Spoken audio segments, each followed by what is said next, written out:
Hola, ¿qué tal? En este PowerPoint la idea es que hagamos una especie de introducción a la novela de Manuel Puig, La atracción de Rita Hayworth,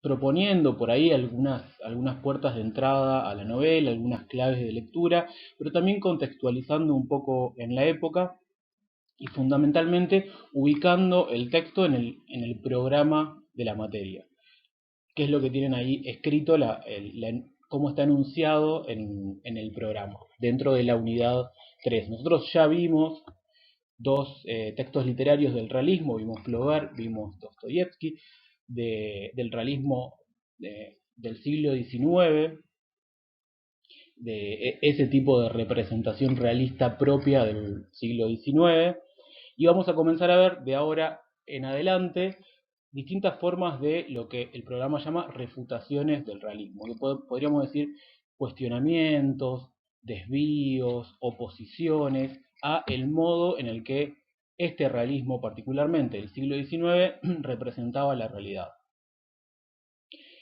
Y en este caso, la novela de Manuel Puig, La traición de Rita Hayworth, sería el ejemplo de refutaciones de las vanguardias al realismo. Acá es importante por ahí que tengamos en cuenta de qué hablamos cuando hablamos de vanguardias. Ustedes ya leyeron la ficha de cátedra y ahí lo que podemos ver claramente es que lo primero que uno asocia cuando piensa en las vanguardias es en los distintos movimientos de vanguardia de las primeras décadas del siglo XX, o de lo que se suele llamar el periodo entre guerras, o sea, entre la Primera y la Segunda Guerra Mundial, fundamentalmente la década del 20.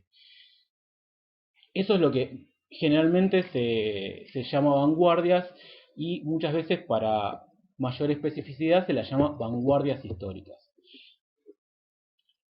que tienen sus particularidades, obviamente dentro del contexto y de los enormes cambios que estaban sucediendo en esas épocas. Pensemos ahí, por ejemplo, que en términos de refutación del realismo, las vanguardias históricas tenían el realismo muy cerca, digo, eran de principios del siglo XX y el realismo había tenido su momento de auge en toda la segunda mitad del siglo XIX. Pero nosotros como texto, como lectura literaria de esta parte del programa, lo que tenemos es una novela de 1968, o sea, no de las primeras décadas del siglo XX. Porque justamente hay un montón de procedimientos propios de las vanguardias o que se trabajaron mucho durante las vanguardias históricas que luego van a tener cierta continuidad. Y sobre todo, durante la década del 60 va a haber también un montón de movimientos artísticos, de ruptura, de cuestionamiento también del realismo, de cuestionamiento del arte como institución y de los modos de representar del arte, un montón de movimientos y estéticas durante los 60 que van a intentar romper con lo anterior para generar algo nuevo. Por eso muchas veces cuando se habla de esta época se habla de las posvanguardias. Generalmente se llama sobre todo a la década del 60, también un poco los 70, como la época de las posvanguardias. Y de algún modo este es el contexto en el que vamos a ubicar a Manuel Puig y a su primera novela, La traición de Rita Hayworth, que es del año 1968.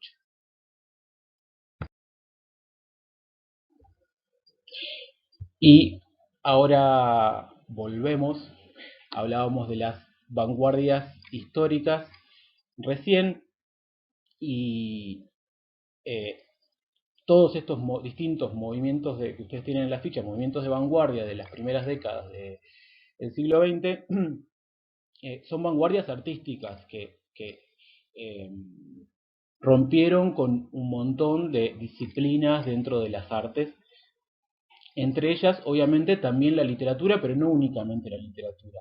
Dentro de la literatura, las vanguardias tuvieron una fuerza enorme en el género lírico, en la poesía, pero también generaron un montón de procedimientos y de técnicas novedosas y rupturistas dentro de la narrativa. Y entre ellas aparecen estas dos técnicas narrativas, que son el estilo indirecto libre y el monólogo interior, que son técnicas narrativas que intentan representar algo que llamamos el fluir de la conciencia. ¿Qué vendría a ser el fluir de la conciencia? Es el modo en el que a las personas se nos suceden en el pensamiento, en la conciencia, pensamientos, ideas, imágenes de una forma completamente desordenada, desconectada, anárquica, de alguna manera. Es lo que nos pasa, por ejemplo, a mí me pasa cuando caminaba antes de la cuarentena, eh, por ejemplo, yendo y viniendo de la facultad caminando, voy pensando en qué es lo que voy a decir en la clase que tengo que dar, pero en el medio se me cruza una charla que tuve con una amiga y lo que me dijo y lo que yo le dije y lo que le tendría que haber dicho y una película que vi y se me van apareciendo diferentes cosas que de forma completamente desordenada en el pensamiento. Eso es, de algún modo, lo pongo en el ejemplo mío, no porque yo esté loco y me pase esas cosas, que vaya por la calle así como alienado pensando en cualquier cosa, sino porque es como el ejemplo típico del modo en el que los pensamientos y las ideas y las imágenes se nos aparecen en la conciencia. La narración más tradicional, anterior a estas técnicas novedosas de la vanguardia narrativa, lo que hacían era ordenar los pensamientos de los personajes. Y fundamentalmente introducirlos mediante una figura muy fuerte de narrador, que nos dice, bueno, tal personaje pensó tal cosa. Y generalmente lo que se introducía después era un pensamiento más o menos ordenado, argumentado, con cierta coherencia. El estilo indirecto libre y el monólogo interior como técnicas narrativas van a intentar representar justamente este caos de los pensamientos en la mente de los personajes. O sea, las dos técnicas son modos de representar esto que se llama, es un término que viene de la psicología, el fluir de la conciencia, o el flujo, o la corriente, o la expresión ahí en inglés que no la voy a leer porque pronuncio muy mal. La diferencia que tenemos entre el estilo indirecto libre y el monólogo interior es que el estilo indirecto libre va a aparecer en una tercera persona y el monólogo interior en primera persona. O sea, en el monólogo interior lo que tenemos es un personaje que va narrando todas las imágenes y pensamientos que le pasan por la cabeza en el modo en el que le pasan, sin ordenarlos. Y en primera persona, en el monólogo interior, vamos a tener una narración en tercera persona, pero que intenta representar ese mismo orden desordenado, ese mismo desorden en el que los pensamientos aparecen, y también elementos propios del vocabulario en el que el personaje piensa y demás. Ahí hay dos ejemplos icónicos de estas técnicas narrativas. El más icónico es seguramente el Ulises de James Joyce, que alterna una narración más tradicional, con un narrador más tradicional, con monólogo interior, con estilo indirecto libre. Y otro ejemplo es de Virginia Woolf, de la novela Alfaro. Generalmente se cita otra novela de Virginia Woolf, pero yo puse esta porque la leí, nada más que por eso. Y lo que tiene este procedimiento en este tipo de narrativas de vanguardia es de interesante, es que uno lee, por ahí lee 300 páginas y puede parar y decir no pasa nada en esto que estoy leyendo. Y este comentario tonto y superficial de no está pasando nada, efectivamente es así. Lo que las narraciones del fluir de la conciencia generan es una ruptura entre la temporalidad interior y la temporalidad exterior. O sea, exteriormente puede no estar pasando demasiado o puede estar pasando muy poco y lo que ocurre pueden ser cosas completamente intrascendentes, sin importancia, pero interiormente en los pensamientos de los personajes van apareciendo, que se iban sucediendo un montón de cosas. Es como un tiempo que se dilata un montón, porque puede ser que pase un rato en el tiempo externo, pero que eso ocupe páginas y páginas y páginas de narración del fluir de la conciencia. Y esto lo menciono porque es un procedimiento que es típico de las vanguardias históricas, pero que va a reaparecer después en un montón de momentos y en un montón de literaturas, y aparece fundamentalmente en muchos de los capítulos de la tradición de Rita Hayworth. Lo que vamos a tener son monólogos interiores de diferentes personajes. Entonces, en el capítulo 3, por ejemplo, Toto en 1939, si no me equivoco, lo que tenemos es un niño de 6 años jugando a la hora de la siesta con las figuritas, los cartoncitos que hace con con las películas que ve, en los que dibuja, con su madre, a las divas y demás.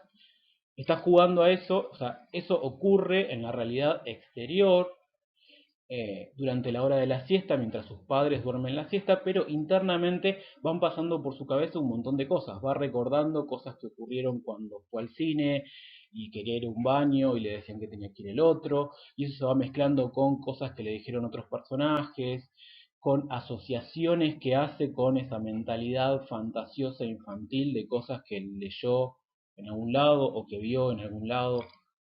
Ahí hay una narración típica de, no sé si tan típica, pero digo, aparece ahí algo del el monólogo interior, que es una de las técnicas, obviamente, que vamos a pensar en términos de refutaciones del realismo. O sea, eh, no es que la técnica del monólogo interior no intenta representar la realidad, sino que lo que hace es cuestionar justamente el modo en el que el realismo del siglo XIX representó la realidad. Y lo que aparece es una intención de representar más cabalmente la realidad y sobre todo la realidad más interior, más subjetiva.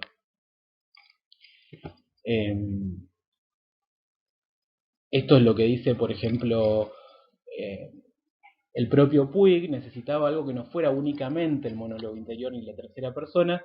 Se me ocurrió, además de diálogos, la escritura enajenada. Personajes escribiendo, personajes que podían cometer errores escribiendo. Vamos a ver errores gramaticales dentro de los distintos capítulos de la tradición.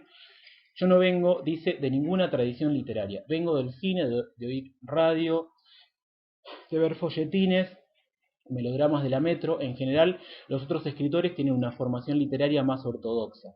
Muchos me han dicho que en mí hay influencias de Joyce, dice Puig, haciéndose el desinteresado. Yo lo que tomé conscientemente de Joyce es esto. Hojeé un poco el Ulises, vi que era un libro compuesto con técnicas diferentes, basta, eso me gustó, ¿no?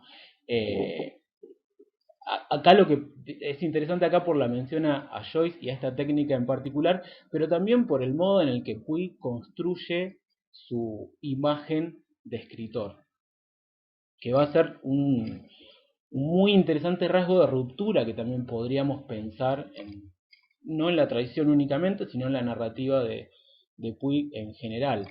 Esta imagen que él construye de sí mismo como ajeno a la literatura como institución. Y hablando de técnicas narrativas, esa es la primera frase de la novela que me parece preciosa a mí. El punto cruz hecho con hilo marrón sobre la tela de lino color crudo, por eso te quedó tan lindo el mantel. Vemos acá una sintaxis medio rebuscada que intenta reproducir la oralidad de los personajes. A lo que lo que vamos a leer a medida que leemos la tradición de Rita Hayworth no son únicamente monólogos interiores, sino que va a haber diálogos eh, y va a haber escrituras como diarios íntimos, cartas de los personajes. pero fundamentalmente a lo que vamos a acceder es a las voces de los personajes, como si el texto nos ofreciera sin mediación voces de personajes.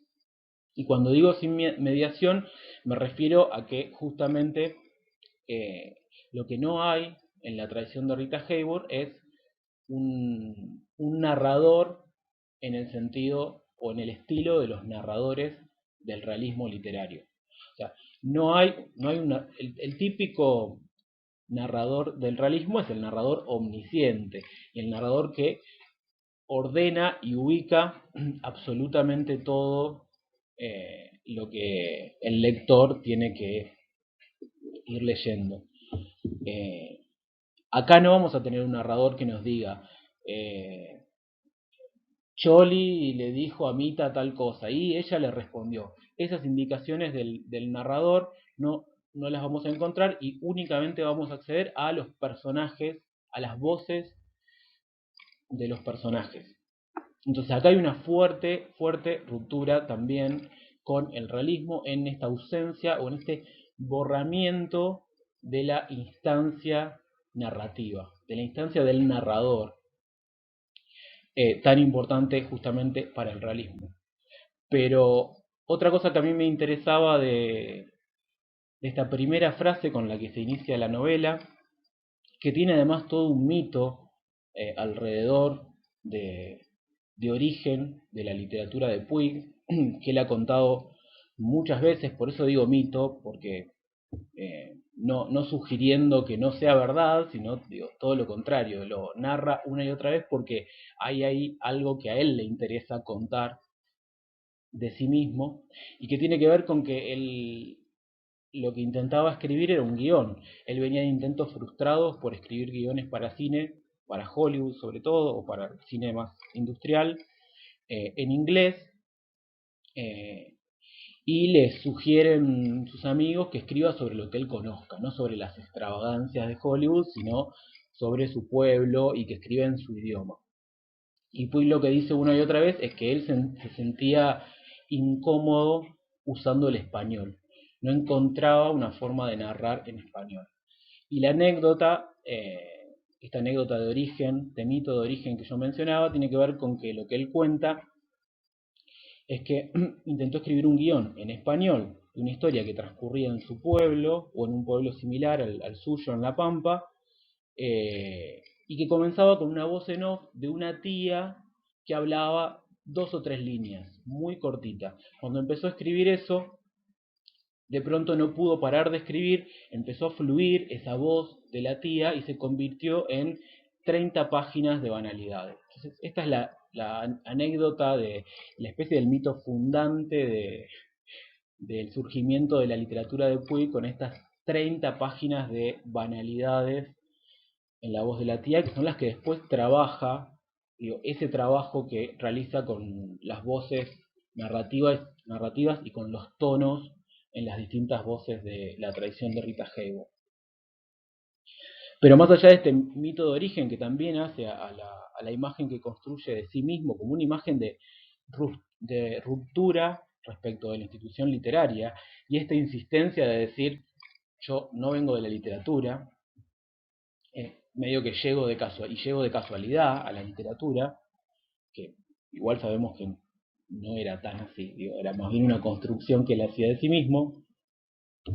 Lo que me interesa de esta primera frase de la novela es que la podemos pensar como una especie de metáfora o de alegoría para entender los procedimientos narrativos en la tradición de Rita Hayworth, en el sentido de este borramiento de la instancia de narración o del narrador que hay.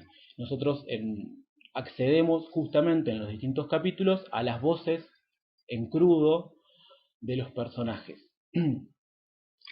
Pero la instancia del narrador tiene una trampa y es que no desaparece completamente.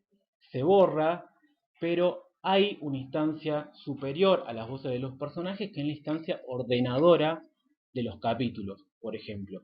No leemos en cualquier orden los capítulos, sino que están ordenados de determinada manera. en casi toda la novela de forma cronológica, menos en uno, y además esta instancia narradora es la que nos va indicando en cada capítulo justamente los títulos de los capítulos, que son indicaciones en un texto tan refutador de las técnicas del realismo. Los capítulos nos indican algo propio del realismo, que es la indicación temporal y espacial. En la casa de los padres de Mita, La Plata, 1933. Capítulo siguiente, en la casa de Berto, Coronel Vallejos, 1933. Digo. Y en el resto también, digo, año y personaje, para saber el monólogo interior o qué tipo de escritura es, de acuerdo a qué capítulo y de qué personaje. Esas indicaciones nos dan cuenta de que hay una instancia más o menos ordenadora que podemos identificar como una instancia narrativa o de narrador, que en los distintos capítulos se exhibe. Es decir, lo que se exhibe es el artificio de borrar la instancia del narrador. Así como en las clases anteriores decíamos, o decía Martín, que el intento de representación de la realidad propio del realismo del siglo XIX era un artificio y no era que la realidad se transparentaba en la escritura sin mediación, sino que había ahí un artificio. En estas voces, que son las que leemos en la tradición de Rita Hayworth, también hay un artificio del borramiento del narrador, porque ese narrador esa instancia narrativa, llamamos narrador en masculino, le narradore, vamos a decir, porque no está bien que sea masculino cuando no es una instancia personal, digamos, no es un personaje con género.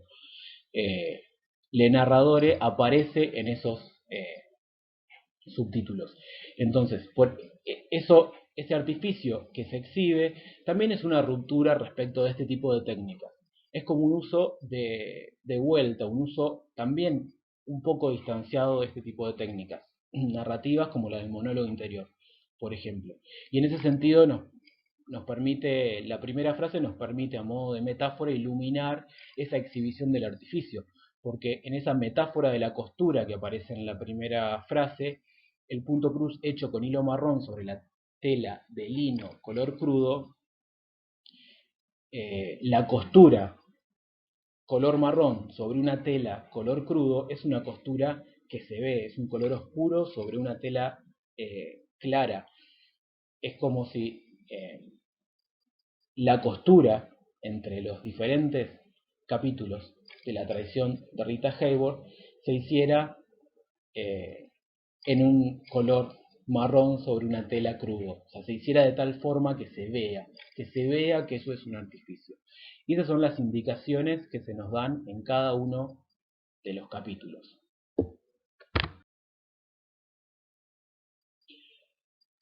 Bien, vamos ahora a contextualizar, como hablábamos al principio, la década del 60 en el contexto un poco de ciertos movimientos de ruptura y de vanguardia que los llamamos y los identificamos como las post-vanguardias. Y uno de esos movimientos es el arte pop, que es muy importante y que generalmente se lo suele mencionar mucho para, para hablar de Puig y para pensar la relación de Puig con Puig. No sé si no sé si hay una influencia directamente o una influencia clara o hay mucho de pop art en la literatura de Puig, pero sí forma parte un poco de esas rupturas que estaban sucediendo en esa época, de recuperación de las vanguardias históricas, pero de generar otras nuevas rupturas. Y ahí puse algunos ejemplos como el de Andy Warhol y el de Roy Lichtenstein. En el caso de este último, por ejemplo, realizaba pinturas que eran o bien ampliaciones de viñetas de cómics o bien utilizaba el estilo del cómic y utilizaba, por ejemplo, para dibujar una técnica que es la técnica del punto, para generar el color, que es la que se usa en el cómic, o se usaba en esa época en el cómic, eh, para luego abaratar el costo de la impresión. Y en el caso de Warhol, los gestos de ruptura son aún más claros en los casos en los que dibuja las latas de sopa o realiza serigrafías con la cara de Marilyn Monroe. Eh, Sobre el pop art, digo, se podría discutir y hay un montón de cosas para decir. Yo no sé mucho de arte en general, pero lo que aparece acá, interesante un poco como clave de época para tener en cuenta, es que, por ejemplo, en el trabajo de Warhol hay un trabajo con la copia y la repetición. Digo, él realiza serigrafías. La serigrafía lo que permite es que se puedan realizar muchas copias. Cuando uno puede realizar muchas copias, eh, lo que se anula es la posibilidad de que exista un original. Digo, en la serigrafía no hay un original y luego están, que es el que tiene valor artístico, y luego las copias, sino que cada copia vale lo mismo. Y por eso él hacía estos trabajos, por ejemplo, con la imagen de Marilyn Monroe, porque otra de las características, y más importante quizá del arte pop, es que va a tomar justamente los objetos de consumo cultural masivo, como el cine, como no sé, determinadas marcas como la Coca-Cola o la historieta en el caso de Roy Lichtenstein. eh, y en el ejemplo que puse de Warhol con Marilyn Monroe, que después se vuelve, esa imagen se vuelve icónica y circula un montón, y medio que si cuando pensamos en Marilyn, antes de la Marilyn de las películas, se nos viene quizás la imagen de la Marilyn de, de Andy Warhol. Pero digo, había también ahí como una fascinación, un intento por eh, revalorizar los objetos de la cultura masiva y cuestionar también el elitismo de la institución arte.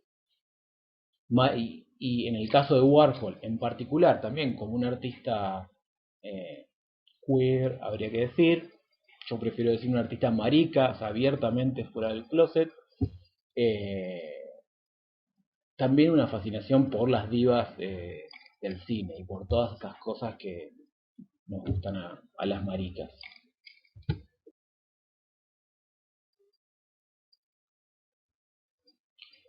Y eh, otra zona de cambios y rupturas muy importantes que podemos pensar en los 60, en este caso quizás no tenga tanto que ver con Manuel Puig, pero igual me interesaba mencionarlo, es la nueva novela, New Roman, eh, con mi francés tan bien pronunciado, o el objetivismo francés, eh, que tiene que ver con ciertas renovaciones técnicas de la narrativa, particularmente de la novela, que se dan en Francia, que lo que intentaban conseguir es representar la realidad de forma mucho más eh,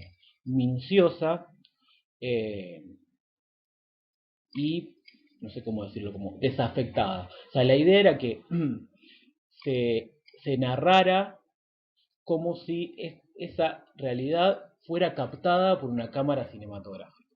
O sea, en realidad, narrar hasta el más mínimo detalle, digo, por ejemplo, más mínimo detalle de cada fragmento de una luz que ingresa y que choca en un objeto y repercute en otro, digo, con esa minuciosidad del detalle, pero sin ordenar, como si hubiera una cámara filmando. Digo, en el caso del objetivismo es interesante porque la instancia de la narración, de le narradore, es una instancia de un objeto técnico, como la cámara cinematográfica. La idea era que fuera lo más parecido a algo completamente despojado de lo humano o de lo personal. Un objeto, como si narrara un objeto, como la cámara cinematográfica. Y lo que es interesante es que, digo, también dentro de esta perspectiva, aunque no parezca, dentro de esta objetividad, lo que va a aparecer como técnica es el fluir de la conciencia, el monólogo interior fundamentalmente, como puse ahí en la cita de Jaime Rez, monólogo interior que se toma de Joyce, de Virginia Woolf. Y otra cosa en esto que les explicaba, de la idea de que la narración fuera como si estuviera narrando una cámara cinematográfica, otro de los elementos que podríamos encontrar en común es esta ausencia de narrador. Pero fíjense que digo, lo que aparece es en el objetivismo francés como cuestionamiento al realismo, es un cuestionamiento o una ruptura respecto de el modo de representación de la realidad del realismo del siglo XIX.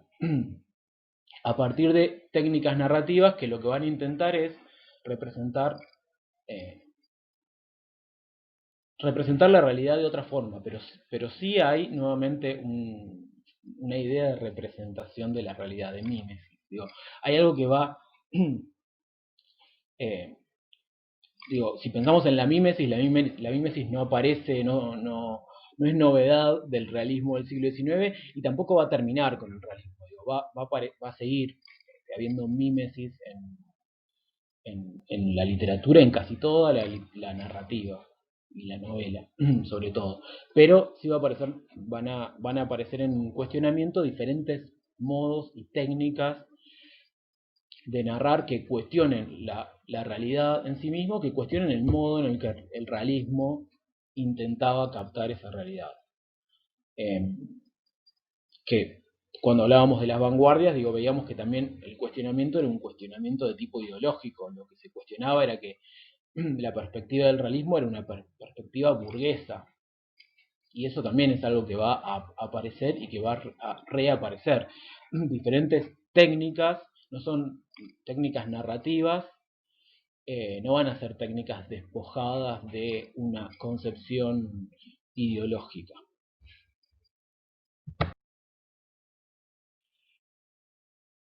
Y otra de las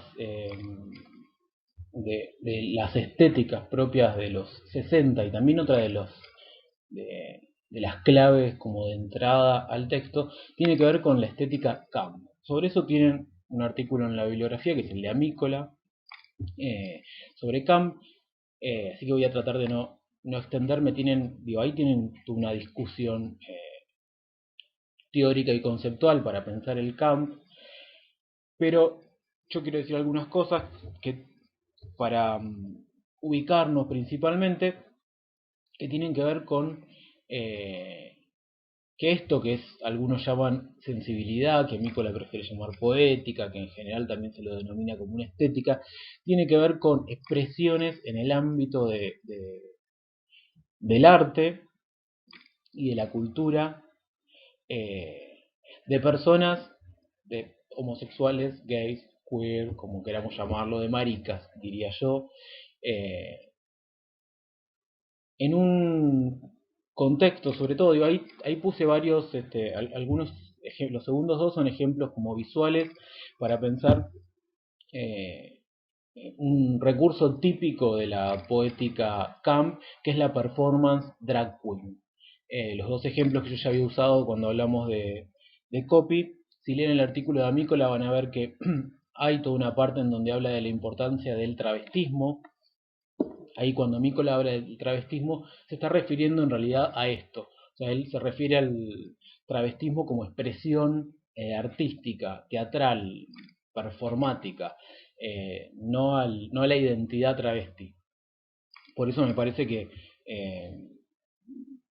si lo pensamos hoy y tenemos que ponerle un nombre hoy, sobre todo desde la Argentina, en donde hay una militancia y eh, una visibilidad travesti y una identidad travesti tan importante, me parece que lo más preciso sería pensar esto más bien como drag queen, como performance drag queen, que son representaciones por parte de actores varones, para simplificarlo, maricas, representaciones exageradas de la feminidad. Ahora bien, los ejemplos que yo ahí puse son posteriores a los 70, son ya de un momento en el que había una enorme visibilidad gay. Eh, ya existía el movimiento de liberación gay lésbico y esa visibilización. Lo que pone un poco de manifiesto este tipo de poética con elementos como la representación paródica de lo femenino es justamente un cuestionamiento, porque muchas de las teorías sobre, o una fundamentalmente de las teorías, primeras teorías sobre Ockham va a hablar de que es apolítico. En realidad lo que tenemos que decir es que es fuertemente político el camp en el sentido de cuestionamiento a los lineamientos de género, a los distintos eh, disciplinamientos de género que nos indican que qué es ser un hombre, qué es ser una mujer y que son cosas absolutamente naturales, la masculinidad o la feminidad. El camp lo que pone mediante este tipo de recursos artísticos, lo que pone en cuestionamiento es justamente esa supuesta naturalidad de lo femenino y de lo masculino. Y lo trabaja desde algo sumamente lúdico. Suelen ser así las performances drag queen. Y, y a partir de una enorme extravagancia y exageración. Y esto es importante porque acá estamos pensando con posterioridad a los 70, pero si nos vamos al camp, por ejemplo, de las décadas del 50 y el 60, estamos en un momento en el que la visibilización de la homosexualidad no era posible, ibas a la cárcel básicamente en diferentes lugares, eh, y al mismo tiempo no existían representaciones culturales o artísticas con las cuales identificarse. Digo, si pensamos eh, en el camp, otra de las características importantes va a ser la fascinación por las divas del cine y por las divas de Hollywood. Una fascinación que es también anacrónica o que es una fascinación también vintage, porque si pensamos en el camp de los 60, digo, las divas que se van a imitar son más bien las de los 30 y los 40.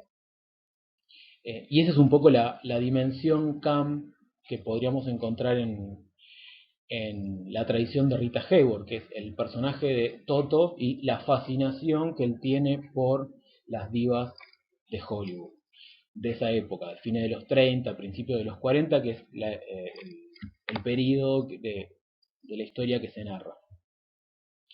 Eh, pero lo que es interesante ahí tener en cuenta es que en el momento en el que Puig escribe la novela, en los 60, ya había otro tipo de cine, digo, ya se estaban generando unas rupturas y unas renovaciones de los cines de diferentes países, con la Nouvelle Vague en Francia, eh, nuevo cine alemán, el nuevo cine argentino, la generación del 60 en Argentina, de un cine que pretendía ser más profundo, más intelectual, con un montón de renovaciones también formales y, y estéticas, un cine de autor.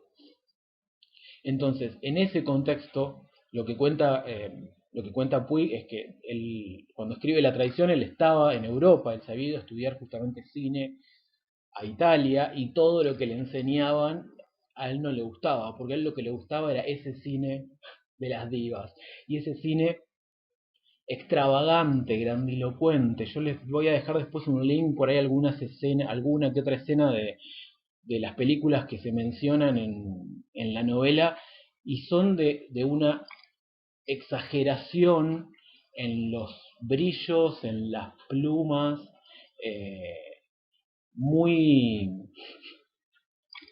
muy marcada, digo, y el gusto por esas representaciones es típico de la poética camp, y de eso que en la poética camp se imita, se parodia. Entonces lo que hay también es esa fascinación vintage por las divas del cine y una identificación desviada también en relación con esas películas. El cine como dispositivo, sobre todo Hollywood, pero también los cines industriales de esa época de distintos países, operan fuertemente como dispositivos de regulación del género y de la sexualidad. Es decir, eh, los personajes masculinos y los personajes femeninos son claramente identificables y hay un dispositivo que te indica que como varón tenés que identificarte con el galán y gustar de la diva. Las divas cinematográficas de la época clásica eran objetos para la mirada voyeurista masculina y el placer visual erótico. La mirada cam, la estética cam, lo que hace es torcer ese dispositivo, resignificarlo, reapropiárselo, pero romper con esa lógica o torcer esa lógica. La espectadora marica se va a identificar más bien con la diva, más que con el galán. El galán. Y en todo caso, si hay que tener una mirada erótica, bueno, se va a gustar del galán. ¿No? Va a haber una identificación eh, torcida, en términos muy, casi de cómo Freud explica la homosexualidad, ¿no? Que es en términos también binarios, pero digo, este gesto de torcer la forma de leer y de resignificar y de parodiar, imitar, digo, estos elementos son los que podemos llegar a encontrar de Camp en la tradición de Rita Hayworth. Pensemos, por ejemplo, que una de las cosas que Toto hace es dibujar justamente divas. Digo, hay algo del orden de la imitación, ¿no? De la copia en sus cartoncitos para jugar de las divas. Lo que dice Mícola en el artículo es que probablemente no encontremos que en la obra de Puig hay ciertos picos de esta poética camp y en algunos textos no aparece tanto. Yo usé estas dos imágenes que son las mismas que usé eh, para Copy, justamente porque lo que dice Mícola es que Copy es mucho más camp que Puig, pero sí vamos a encontrar gestos camp en el modo, en el habla del propio Puig y en ese habla construida también en algunos personajes, como en el beso de la mujer araña, el personaje de Molina, que yo les había mencionado, digo, que hablaba de sí mismo en femenino. Ese es también un gesto camp y sobre todo, ese habla en femenino es un gesto camp y sobre todo cuando se usa para referirse a otras personas en femenino. Entonces, para referirnos a Jorge Luis Borges, el autor canónico de nuestra literatura, le decimos la Borges. Ahí tenemos un gesto camp que hoy diríamos de queerizar al canon literario. Y generalmente lo que suele citarse es esto de Puig, que es una carta que manda en la que identifica a los diferentes escritores de su generación o escritores latinoamericanos del canon o del boom latinoamericano con diferentes divas de Hollywood. Y medio que se burla de todos. Entonces, por ejemplo, para Puig, Norma Shearer es Borges porque es tan refinada con esos signos de exclamación que marcan la ironía en la que habla del refinamiento de Borges. Carpentier John Crawford porque es tan fiera y esquinada, y así va mencionando a diferentes autores latinoamericanos, identificándolos, comparándolos con alguna diva de Hollywood para básicamente burlarse. Esto es un gesto queer, un gesto camp en este sentido, también de torcer el canon literario. O sea, para atribuirle todas estas cosas a todos los escritores, lo que vemos claramente es que los conocía. Claramente los conocía y no es ese escritor Puig que en realidad nunca leyó literatura y solo viene del cine, de casualidad cae en la literatura.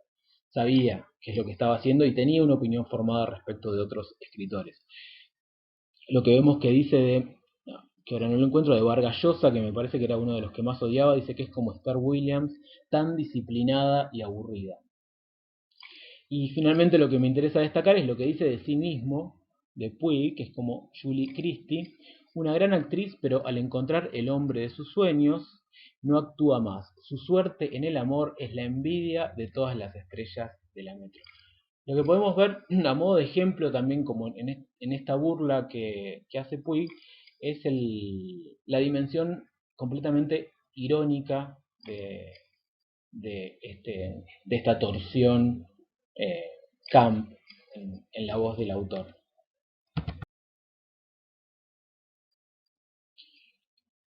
Y finalmente, y ya con esto cierro, yo pensé que iban a ser 15 minutos y quedó súper largo.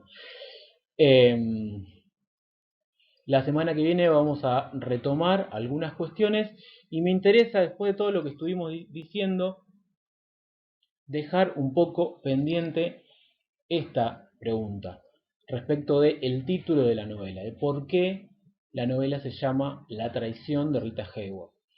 ¿Qué traición? Digo, esto lo dejo pendiente porque seguramente la van a ir leyendo en estas 2 semanas. ¿Por qué traición?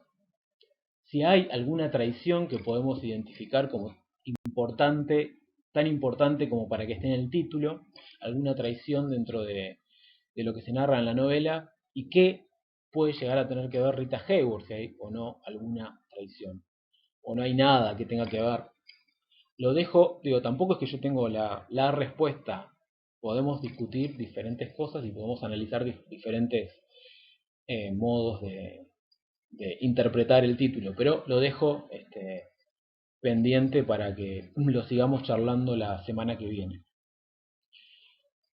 Bueno, lamento que se me haya hecho tan largo y nos vemos en el próximo PowerPoint.